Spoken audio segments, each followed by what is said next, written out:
ৰাভা হাছং বৰ্ণিল সংস্কৃতিৰে পূৰ্ণ এটা অঞ্চল।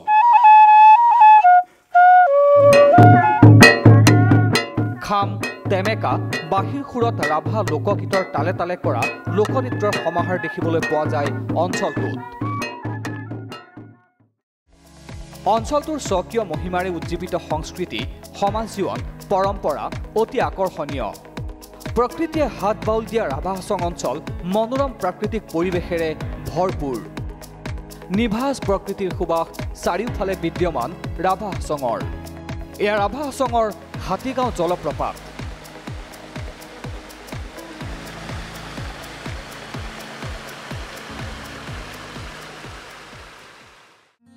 ইপিনে সূৰ্যাস্তৰ দৃশ্যৰ বাবে বিখ্যাত এয়া দুধনৈৰ গাতে লাগি থকা কুসুমফুলা বিল। ইপিনে অসম মেঘালয় সীমান্তৰ নলবাৰী ৰেল ষ্টেচনৰ সমীপৰ মনোৰম দৃশ্য এয়া।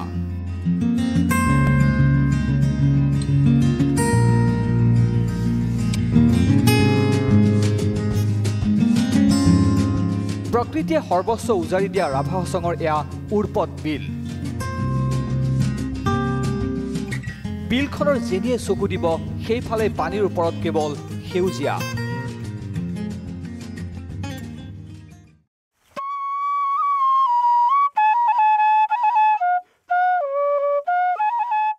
এই কৰ্মঠ লোকসকলৰ জীৱন যাত্ৰাও অতি সহজ সৰল। খেতি বাতিৰে উজ্জীৱিত অঞ্চলটোৰ থলুৱাভাৱে উৎপাদিত সতেজ ফচল শাক পাচলি উপলব্ধ স্থানীয় বজাৰত।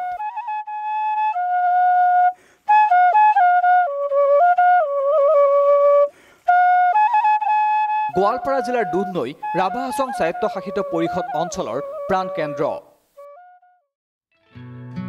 মনোৰম প্ৰাকৃতিক সৌন্দৰ্যৰ উপৰিও বহু ঐতিহ্যমণ্ডিত মঠ মন্দিৰ আছে ৰাভা হাছঙত।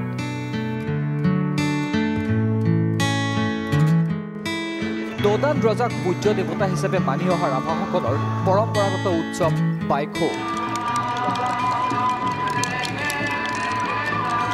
জেঠ মাহৰ পূৰ্ণিমাত উদযাপন কৰা হয় বাইখো। খেতি বাতি ভাল হ'বলৈ অঞ্চলটোৰ লোকসকল বেমাৰ আজাৰত নপৰিবলৈ পূজা কৰা হয় বাইখো উৎসৱত।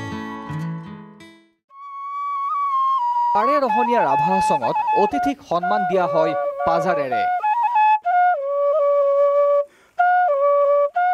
অঞ্চলটোৰ খাদ্য প্ৰণালীও মন কৰিবলগীয়া।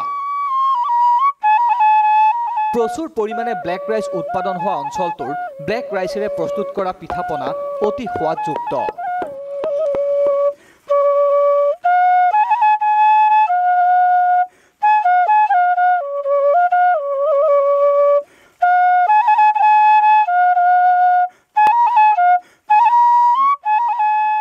এয়া ৰাভাসকলৰ পৰম্পৰাগত পানীয় জঙা,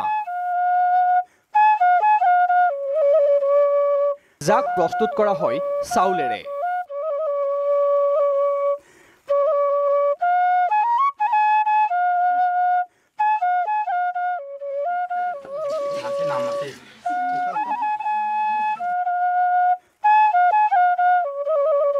ৰাভা হাছং অঞ্চলৰ ব্লেক ৰাইচৰ খ্যাতি বিশ্বব্যাপী।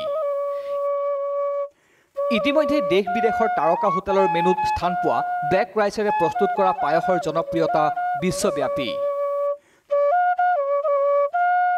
ব্লেক ৰাইচৰ খেতি কৰি ৰাভা হাছঙৰ নাম বিশ্বত উজ্বলাইছে এইজন আদৰ্শ কৃষক উপেন্দ্ৰ ৰাভাই। ইয়াৰ উপৰিও কলৰ খেতিৰ বাবে বিখ্যাত ৰাভা হাছং।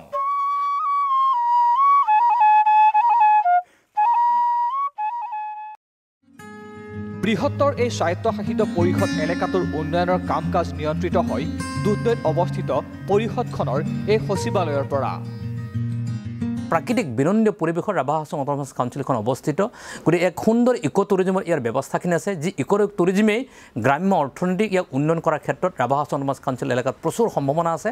গতিকে মই আশা প্ৰকাশ কৰিম অনাগত দিনসমূহত অসমৰ বিভিন্ন প্ৰান্তৰ ৰাইজে, ভাৰতবৰ্ষৰ বিভিন্ন প্ৰান্তৰ ৰাইজে ৰাভা হাছং অট'নমাছ কাউন্সিল এলেকালৈকে আহি সংস্কৃতিৰ বৰপথাৰখন, টুৰিজমৰ ব্যৱস্থাখিনিক আৰু ইক' টুৰিজমৰ গোটেই ব্যৱস্থাখিনিৰ লগত অসমৰ বিভিন্ন প্ৰান্তৰ বিভিন্ন প্ৰান্তৰ মনত এক সম্পূৰ্ণ এটা সম্পৰ্ক ৰাখি এই ব্যৱস্থাখিনিৰ মাজেৰে লৈ যাব কাৰণে সক্ষম হ'ব সেইকাৰণে এই অঞ্চললৈকে টুৰিজিম ছেক্টৰলৈ আহিবৰ কাৰণে টুৰিজিম ব্যৱসায়টোক ইয়াৰ অঞ্চলত এটা ইণ্ডাষ্ট্ৰীলৈকে ৰূপান্তৰ কৰিবৰ কাৰণে প্ৰচুৰ সম্ভাৱনা আছে আহক সকলোৱে ইয়াত এনজয় কৰক ৰাভা হাছঙলৈ আহক আৰু নিভাঁজ প্ৰকৃতিৰ মাজত পান কৰক বৰ্ণিল সংস্কৃতিৰ ক্ষুধা